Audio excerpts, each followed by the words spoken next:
Hello, hi. Welcome everyone. My name is Rachel Milroy. I am standing in for Kim this week for the Rareminds podcast. I'm a trustee on the board, but enough about me because I'm delighted to introduce you to Steve. Steve Smith is our Mindfulness Lead at Rareminds. You may see his face on our website. And Steve, hello and welcome. Morning, Rachel. Hello there. Can you say a bit about yourself and your role in Rareminds? Oh gosh, that's put me on the spot straight away, hasn't it? My role in Rareminds, I believe my title is, do you know, I've forgotten what it is, but basically I deliver the structured 8-week mindfulness courses that are on offer. Uh-huh. And I guess I'm the general point of contact for all things to do with mindfulness-based approaches, either with the other members of the team or anybody that might be interested. Can you tell us about mindfulness and what it is? Such it's such a big kind of topic and field if you want it to be, or it can be really quite simple. What's the simplest way to explain it? I think it's it's just being aware, it's just being present. You know, it's like we're speaking now, and quite probably, I would imagine you're kind of paying attention to what I'm saying and so on. At the same time, if you take your attention to the points of contact between you and your chair, there's physical sensations there and so on. Mm. What we tend to do as humans is be in our heads amongst all the busyness of what already has happened or what might happen and so on.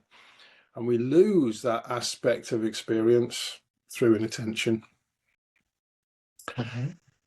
And that's And quite interesting because I wouldn't have noticed sitting on the chair until you mentioned it.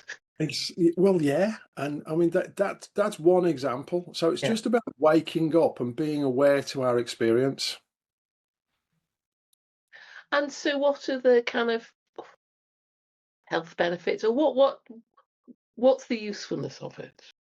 Right. Okay. So not only are most of us in our heads a lot of Mhm. the time, but we kind of engage with sort of a fantasy future. Yeah, because that's all it can ever be. You know, we imagine Mm. what the future is going to be like, Mm. and we engage with that often in not a particularly positive way because our minds are prone to be biased towards the negative. Mm. So we engage with this negatively biased imagining of how the future is going Mm. to be. That can cause us sort of stress and so on.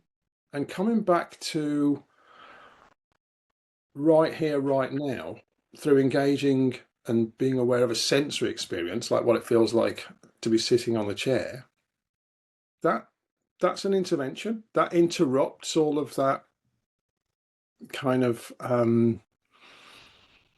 typically untrue kind of thought processes that are causing. Right. So there's one example of how just learning to sort of like be aware of where I am, how it actually is. And from that position, start to observe all of the unhelpful thinking that might be going on. And would you replace the unhelpful or is it simply about noticing the unhelpful thinking? Well, I think in my experience, that mindful intervention, that, okay, hang on, things are starting to get a little bit out of hand now. Let's just come back to either what it feels like to be breathing, what it feels like to be sitting on the chair, Mm. watching the wind in the trees, or some kind of sensory right here, right now experience. That intervention, typically, it will start to settle down any kind of stress that might have Right. been starting to rise. Yeah. And then reasoning kicks in. Ah. So there's not a deliberate attempt to sort of like replace the thinking. It's just okay. So now I'm seeing this from a more neutral perspective, a more settled perspective. Other things are allowed to come into the picture. Oh, so you kind of don't kind of force an optimistic framework. You just No, no, you don't. It's all about being with things as right. it's basically it's a bit like if I get embroiled in how I think something's going to happen. Yeah, let's say I was nervous about this podcast. Yeah, Yeah. Mhm. straight away, as soon as I say that, right, I start to have, my mind wants to imagine something going dreadfully wrong Yeah. and Yeah. that going viral and Yeah. like millions of people all over the world judging me in an awful way, kind of thing. And Now I'm really nervous. exactly, right? Now, there is a tendency to try and think one's way out of that by replacing the thought. However, the anxiety, the alarm has already started to move in and it's fueling Okay. so what I would sort of kind of what I teach people is the option to sort of like, okay, let's interrupt that. And you can try this now because if any alarm has Mm, genuinely arisen, yeah. So yeah. if you come back to sort of like feeling the points of contact between yourself and the chair, and then sort of feeling your breath in your body, you're starting to come Yeah. back into Mm, right here, right now. absolutely. And I would Yeah. imagine all of that is starting to settle Yeah. down Right. slowly. Yeah.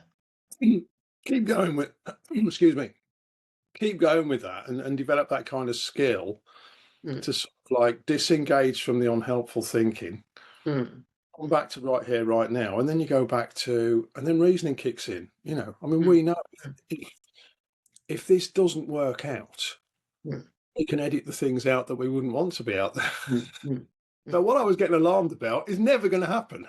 Yeah. Yeah. Yeah. And it's very straightforward in that sense. So there's an answer to your question. There's an example of how a mindfulness-based approach, i.e., starting to notice, that thought is causing this alarm.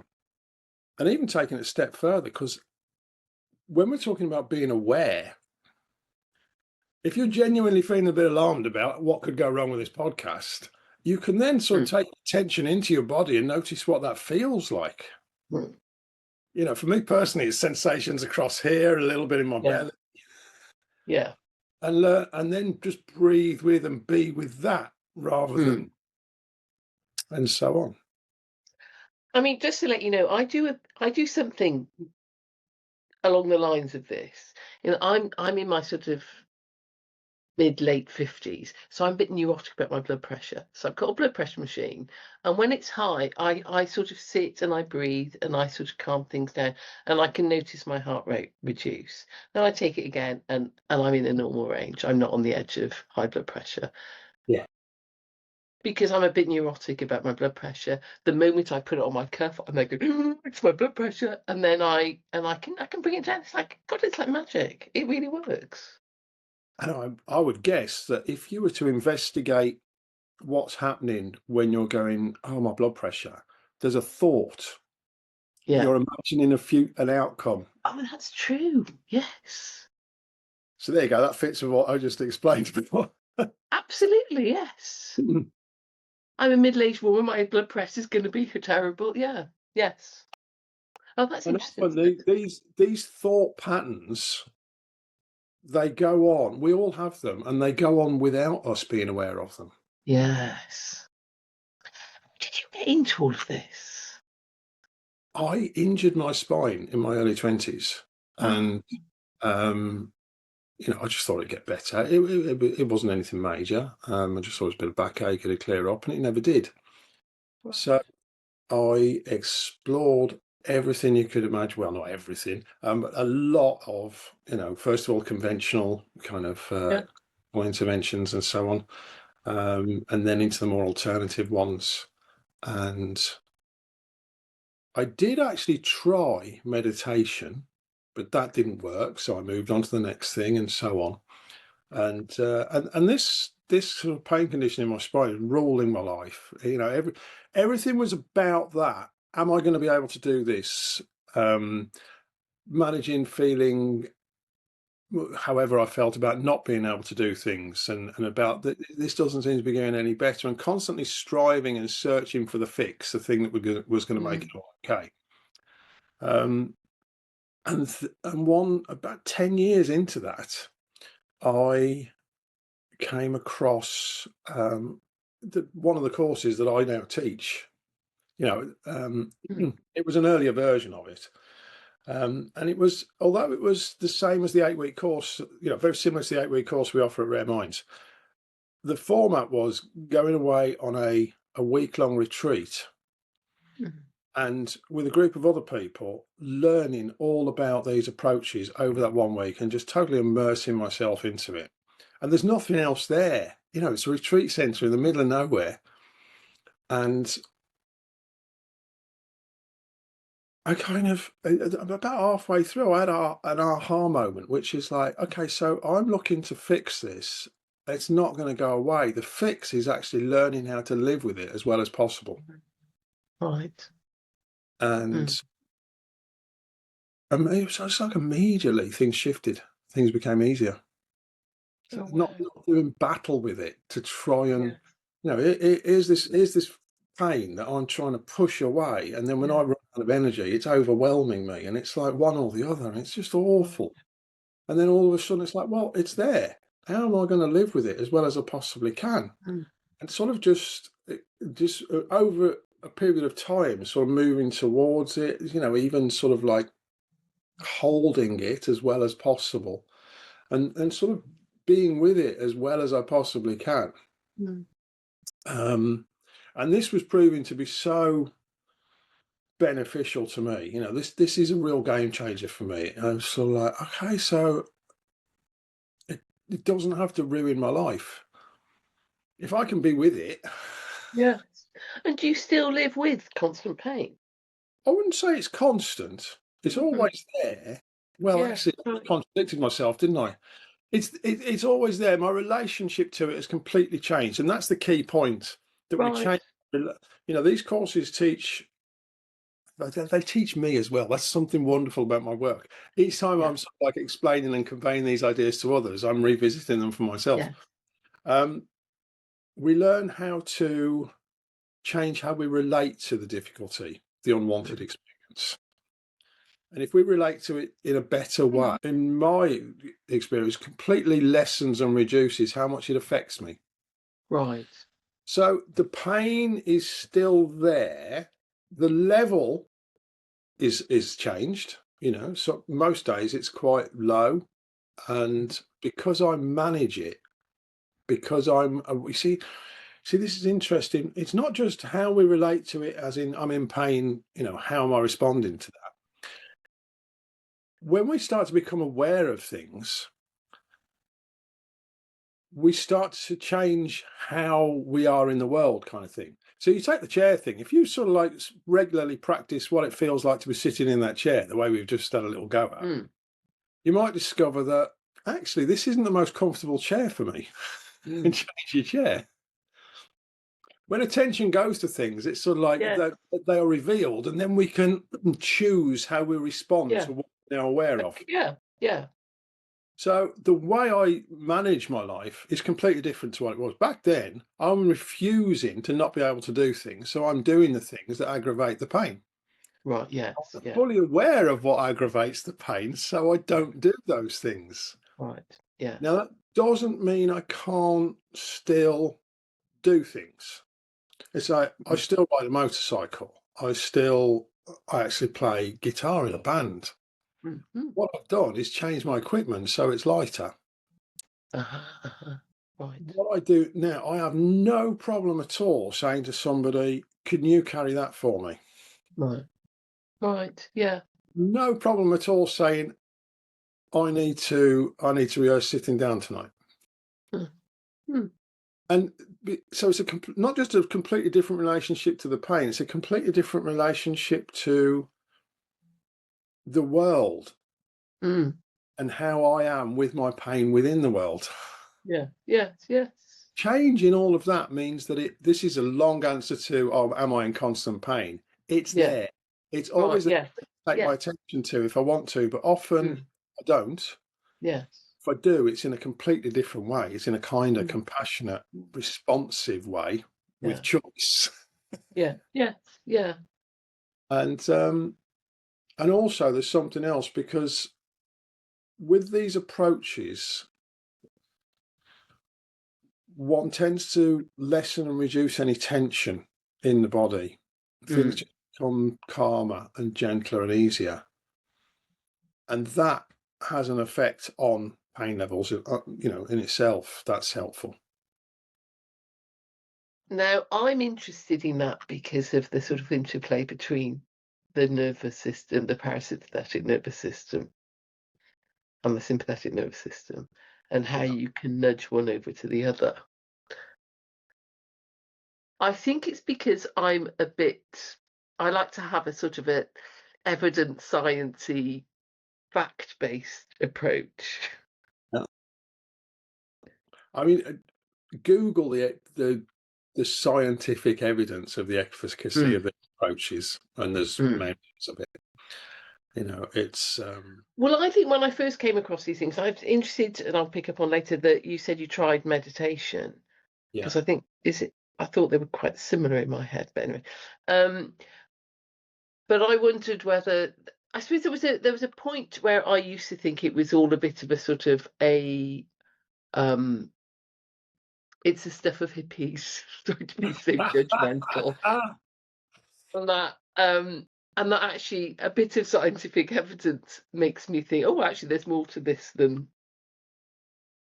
I think there's a lot of research been done on this, and a lot of big corporations are bringing this into the workplace, mm, mm, because there's evidence-based research to prove that it improves people's creativity and problem yeah, solving skills and so on. yes. It's being used in sport as well. Mm, Uh, I don't personally, I don't think there's any area in life where this wouldn't benefit. yeah. Yeah. Whether it's just something you're doing at home.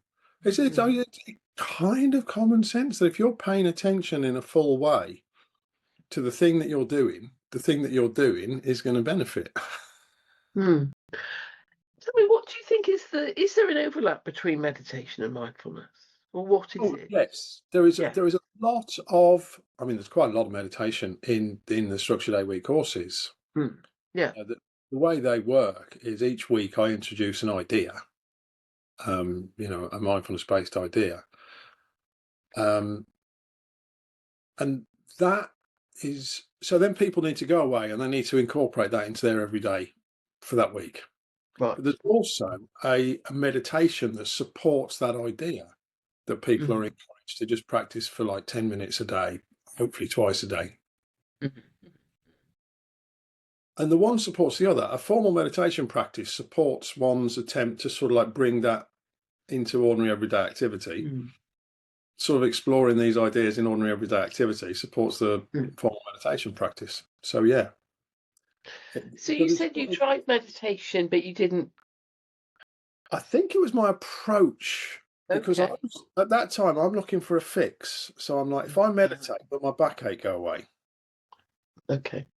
Right. No, no. But if now formal meditation practice does support me, and it's an ongoing thing. It's me developing skills, Mm. on an ongoing basis. It that supports my exploration of these ideas. How can I live as well as I can? You see, that's another good point, isn't it? I'm looking to live as well as I can, not just as well as I can with a pain condition in my back. Mm. Mm. As I want to live as well as I can everywhere. Yeah, I want to Mm. sort of like, I want to relate to the world in as well a way as I possibly can. One of the things we look at, I mentioned earlier, we all have a tendency to look on the negative. So if there's something Mm. that's not well in our life, that's where our attention will go. And then through inattention, we miss things like the leaves changing on the trees at the moment, and the coolness in the air, and just the wonder and the fascination and joy that's available to us at any point. So I forget how come I ended up down this line. But yeah, that's it. I want to live as well as I can in the world. So I want to develop the skills of seeing, looking out the window and thinking, isn't that fabulous? And just gaze in wonder at a single leaf changing colour as autumn approaches. What a delightful approach. Well, again, this was something that at the time I got into this, as I say, my life was all about pain in my spine. Yeah. Mm. Now that's a part of my life, but it's a much smaller part. Mm. There's everything else as well. Well, I think was a nice antidote to the sort of the pressure to be efficient and productivity and doing. Yes, because that just causes stress in my Yeah. experience. Yes. If we do what we're doing as well as we can, in that easier, kinder, gentler way, there's probably lots of it. Well, I'm told there's plenty of evidence there. Well, it wouldn't be the case that corporations are bringing this into the workplace if there wasn't evidence in there. Well, yes. Actually, Well, yeah. Well, yes, I'm slightly cynical about corporations who do it to raise productivity. yes, I understand that. I do. Yeah. But I mean, it is, but it's the case though. You'll see sports people get into that zone, that focus. Mm. Um, I wonder whether there's something about the kind of evidence-based aspect of it makes it more.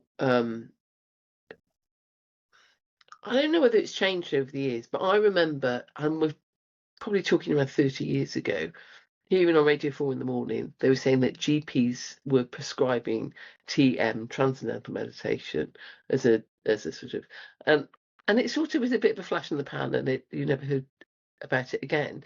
But whether this is the kind of new version of what has been something which is really old and traditional and well, that's it. I mean, this is nothing new. This is yeah, yeah, centuries old, thousands of years, yes, these yeah, approaches. And also it's common. I keep saying it's common sense. I don't mean to imply that people who aren't involved with this haven't got any common sense. But mm, it's a sensible idea, isn't it? And yeah, yeah, we've all heard of things like, if something's sort of really starting to cause a red mist, just pause, just take yeah, 6 breaths or whatever. We mm, all have the experience of, right, this is really doing my noodling. I'm just going to go for a walk. yeah, That mm, walk is in the woods. yeah, mm. Yeah. So now mankind has the ability to research and explore and understand why that works and then evidence it. That's interesting because one way of going for a walk is if you're about to lose your rag, you go for a walk to kind of stomp it off. Yeah. But actually, you're describing something which is sort of slightly different to that, which is not just to stomp it off in a sort of angry march, but to actually a more thoughtful walk. Now, this is key Ah, because if you go for a walk, let's say in the woods, and you're thinking about the thing that wound you up yeah, yeah, and how you might resolve that, yeah. you're not in the woods. You're in bed and you're in that imagining of what's happened or Okay, yeah, yeah. recalling you're recalling what's happened or you're in that imagination of how things are going to be. Yeah. Mm. That thing we both know where you're like, I should have said this. If they Yeah, do yeah, that, I'll do this. And you actually mentally carry on the argument with somebody yeah, sometimes. yes. Oh, yeah. You're not in the woods. Mm. Yes. If you go into the woods and you say, right, I'm not going to do that. I'm going to be in the woods. So I'm going to look at the trees and I'm going to look at the colours on the leaves. Yeah. And what's that? That's something to do with chlorophyll, isn't it? And there's a kind of chemical process that causes the different colours. And I saw on BBC News this year that because we've had such a dry summer, there's going to be, quite vivid colours and perhaps prolonged because it might have something to do with climate change. And what is that about? And is it real, or is it some of the, and you're in your head, you're not in the woods. Right. Yeah. If you go into the woods and you feel the cool air on your face, you hear the sound of your footsteps over the leaves that have started to fall, the crunchiness. Right. You notice the felt sensation of walking. You see the leaves, the colours, you immerse yourself into that sensory experience. Right. You're nowhere near whatever it was that wound you up. You're in the Right. woods. Yeah. Relating to it in that sensory present Right. moment. Now, I bet a fiver that would help settle things down, and that when you went back to the situation that caused you to think, I need to go for a walk in the woods, Yeah. go back Yes. a Yeah. different way, and maybe things would be, at least moving towards a resolution, an improvement. Yeah. What does that do? What does it do to you sort of physiologically? You're actually, I mean, if you get into the science, you are moving out of the sympathetic nervous system where something has alarmed you and triggered Yeah. off like flight, freeze Yeah. kind of thing, and everything that's released into your system along those lines, kind of Mm. adrenaline and so on and so on. And you're activating the parasympathetic nervous system, and you'll sort of like start to get release of endorphins and Ah, right. maybe oxytocin and stuff that's going to sort of settle. Right. So that's different to sort of my notion of going for a stompy walk, which is endorphins in a sort of Well, elevated way, but it's a I'm no expert on this, okay, yeah. but straight away I would say if something's wearing me up and I've got Mm, that fight, flight, freeze, so I'm getting that adrenaline mm. cortisol in my system, that needs to disperse. Yes. For a stomp in the woods is starting to disperse it. Yeah, yes. Yeah, Yeah. Um, so that has a benefit. yeah. I used to work at university and sometimes students would be frightened of exams and they'd say, well, what if my mind goes blank? And we should just say to them, okay, if you think that's the case, just listen to three things. You know, feel the sensations and watch your breathing and do those kind of very physical sensory type things. And then that will just shift. It's like a sort of gear change. Yeah, that's a good way to put it, actually. This Mm, is shifting gears. yeah, And if you want to go with the gears image, if you can shift into neutral and just observe what your processes are, right, yes. that neutral perspective. So if we sit in a car now and it's in neutral, we can press our foot right down to the metal on the accelerator, nothing happens. Yeah, Probably a bit loud, but that's the worst of it. yeah, yeah. And we can just, I have an idea. Oh, yes. Since I keep things on my desk for when I'm teaching. Uh, See, if this is your student, oh, yes. yeah, there we go. There's your student.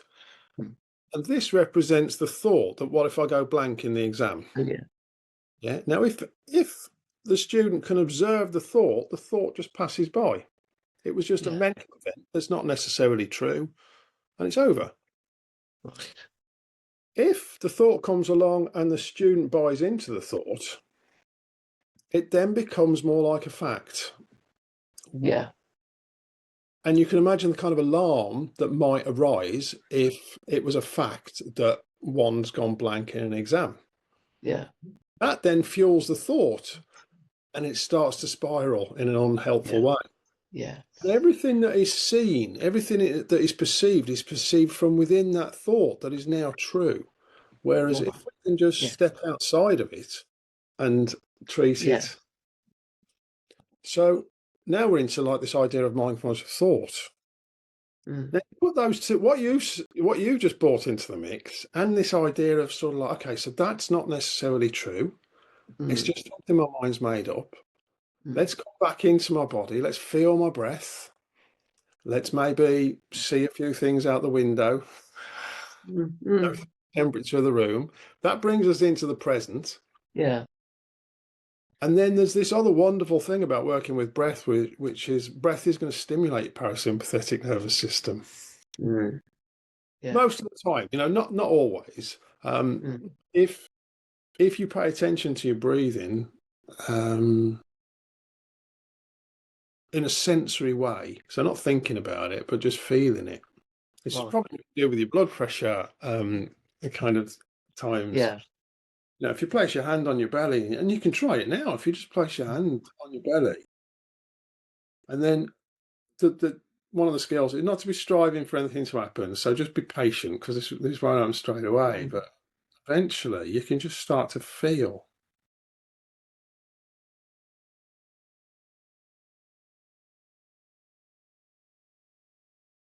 Now, as you're And feeling, go on. well, then I'm feeling anxious. We've left too much of a blank space in the podcast, which is Right. funny. And then you come back to, right, Yeah. that's just a mental event. Yeah. Yeah. Yeah. Okay. Yeah. And all these things work together. And we teach Yeah. them over a period of 8 weeks because, um, Yeah. Because I was going to ask you about the 8-week course. So how does it? well, that's it. It's kind of, again, these things have been researched, and it's kind of understood that that's the period of time that it takes for people to not only develop the skills, Right. but for the kind of the structure of one's brain, the neural pathways in one's brain, new ones start to form. Okay. Right. And we need to practice that. So this Right. is like any new skill. But if Yeah. we were looking how to juggle, I Yeah. could explain it without us even having juggling balls. Right. That's just Yeah. understanding. Mm. Then when you have a go, you kind of like think, okay, so I'm getting it now. But then you've got to practice and practice and practice Yeah. until you can That's a, actually becomes ordinary. oh, that's a good analogy. Yes. So And what? Mm. I've got to add this in, because Oh, on the yes. other course, what we need is people that are going to engage. Because if Mm. I was teaching you how to play the violin, Mm. right, and you came for a 2-hour lesson once a week for 8 weeks, you'd be Yeah. better at playing the violin. But if you practiced for 20 Yeah. minutes every day, and then Yeah. just picked it up and had a fool around on it from time to time, you can imagine how Yeah. much better it'd be. Yes. I'm getting Yeah. enthusiastic. I want to get as much in as I can before that time's up. All right. Yes. Yeah. Well, tell me, what else do we need to? Do you need to tell me? Oh gosh. I What's mean, been I'm particularly interested in how beneficial it is for people with rare conditions. well, this is what I was just about to say. What's been wonderful throughout the work I've done while I've been with Rareminds is I think I can say with confidence, without exception, the responses, the feedback, the evaluation from, and whatever you want to call it, from everybody who's participated has been very, very positive. Yeah. And what is consistent is that everybody's got something out of it. Everybody's taking something away that is helpful with an intention. It is actually, we don't get, I don't think we've had any drop off from the courses. I think, from word of mouth within some of the organisations that we work with, the kind of numbers are increasing. And, And is there consistency in what people say the benefits are? oh, you've got me there. I think it's an individual thing. Right. Well, I think there is a general theme that, like, this is definitely making a difference to how I'm living with this condition and how I'm just living in general. And this is definitely something I intend to continue to explore. And I Wow. often say, go on. No, I'm just thinking how marvelous that is to recognise what a positive, both for you and for the people Yeah. you teach. I think, yes, I mean, I'm very fortunate actually to have, we talked earlier about how I found my way into this kind of work. Yeah, because at the end of that retreat, I thought, right, I had already made a decision. I'm not only going to explore this, but I want to learn how to teach it. Within a year or Yeah, so, I was actually teaching it to other people. yeah. Period of time, I'm now involved with that same organisation, training other people to teach this. Right. And Yes. this is what I do now. Yeah. So I wouldn't change anything. I wouldn't, if you gave me a magic wand and said, right, you can go back to your early 20s and not injure your spine, I wouldn't do it, because this impacts everything I do. This has changed the whole course of my life and how I am in the world. And revisiting it over and over again with other people as I introduce these ideas to others, it enables me to sort of like develop the skills, and it's just such a wonderful thing to do.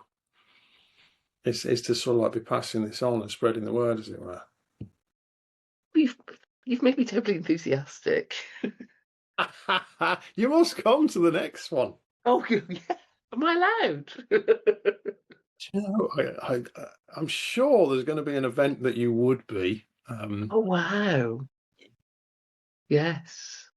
Oh, that would be brilliant, actually. Yes. Oh, yeah. Well, I'll have to speak to the board. It's yeah, it's a great, but it is very ordinary in a sense. It's just about, okay, I'm going to not be in the world in this busy in my head, going over things that have happened that I can't do anything about and projecting into the future in ways that are just me fantasizing. I'm going to be in the world as it's happening, aware of my experience, how I'm relating to that, to other people, other things, and just gradually, over a period of time, just develop that skill and see where it leads. I mean, I know you say it's sort of far more sensory than it is cognitive, but I'm thinking about the kind of cognitive approach of compassion focused therapies that sort of try and offset the pessimism and the sort of, that kind of self-critical stuff. But whether there is scope in this to sort of get away from the negative fortune telling, to sort of take a more of a compassionate perspective. It's definitely a big part of these courses again. In 1 week is focused on what do we mean by kindness? Right. You know, Okay.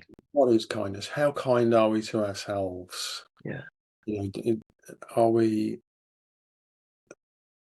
and that can be, I mean, that in itself is fascinating. Yes. How often, um, I mean, this is very real now. I'm looking at the time. I'm thinking we're going to be finished soon. I've already been sat down long enough to just start to wake up, and there's flickers of discomfort in my lower back. Mm. If I was doing the absolute utmost best for myself, I'd stand up for the rest of it. Okay. Why don't we? Now, see, what I'm going to do is change my posture and move the support I've got, and that will get us through to the rest of it quite comfortably. Okay. Right. Yes. But it's when we start to explore kindness to self, we see there's times where we aren't. We're often out. It's like there's often on the courses I'll say to people, do you ever talk to anybody else in the world the way you sometimes talk to yourself in your own head? Mm. And I knew you were going to respond the way you did. Everybody does. That's a lovely moment in a group of like 10, 12 people. Everyone goes, cool, Yeah. no. Yeah. Yeah. Yeah. I mean, I say that to people all the time. And the larger the gap, the wonkier the thinking. Exactly. And just change again. All we're saying though, every time, everything we've talked about, we are okay, see it for what it is Yeah. in a neutral kind of way and then choose what you're going to do next. So if we start to notice our own internal dialogue and when it's harsh and Mm. critical and unhelpful, Yeah. I don't have to say to anybody what to do next. Mm. Yeah. We kind of know which direction to go in next, don't we? Yeah. And if we can make that gentler, kinder, more compassionate, that's where it starts. Extend that to others, other things, and how we are in the world, how we go about stuff. And there's a huge benefit to our So is well. that your first week of the 8-week course is about kindness? No, that's not till later on. First, Okay. first few weeks are developing awareness Right. initially of Okay. our bodies, yeah, Right. and also of our thinking and our cognitive kind of processes. Um, how we actually feel. Now, this is fascinating. Oh, it really is fascinating because people will say to me, I feel anxious, and my response is, "Oh yeah, what does anxiety feel like?" Yeah. Well, it's because of this and because of that. I said, "Yeah, I'm asking you how it feels. I just told you." I said, "No, you're telling me what you think it's about. How does it Mm. actually feel? What do you mean? Come into your body. What's anxiety feel like?" And Yeah. for some people, that's an aha moment. Right. Yes. Relating to it Yes. without the Yeah. content, the story, and everything Yeah. else. Being Mm. with it. And it's another sensory experience to Yeah. be interesting, just like the leaf on the tree that's changing colour. Yes. And with practice and skill, and these things need to be done gently, Mm. Yeah. Yeah. Yeah. Yeah. one can learn to be with unpleasant experiences and just calm them, reduce them, settle them down, perhaps. Yes. And it's that sort of taking yourself out or sort of moving into an observing position that I can make like the to explain it that way, yeah. yeah, yeah, yes, yeah, And then eventually, it's almost like eventually that becomes the default yes, way to be in the world. Then you yeah. see it all. Oh, crikey. Oh, that's big. Then, well, then the choice is there. Well, that's going to Yeah. serve my well-being. That isn't. Oh, wow. Okay. I'm really thoughtful about the time, and we're going to have to draw to a close. It's been fascinating. It really is marvelous to meet you, and really Really good fascinating. to meet you, Rachel. Yes. Yeah, no, I've really enjoyed this. But I'm afraid, well, actually, I don't want to keep you much longer because I don't want to put your back in pain. But also, And we have to. honestly, I'm fine. Yes, oh, good. It's been an absolute delight to meet you. And I've entirely forgotten the fact that people are going to be listening to this. It's just been quite nice to have a natter. And I think if we want to do a follow up, or we could do that. Absolutely. I'd look forward to that. I've really enjoyed it. Okay, it's absolute delight. And thank you so much for your time. It's been Thank you. great. Excellent. Okay, bye for now.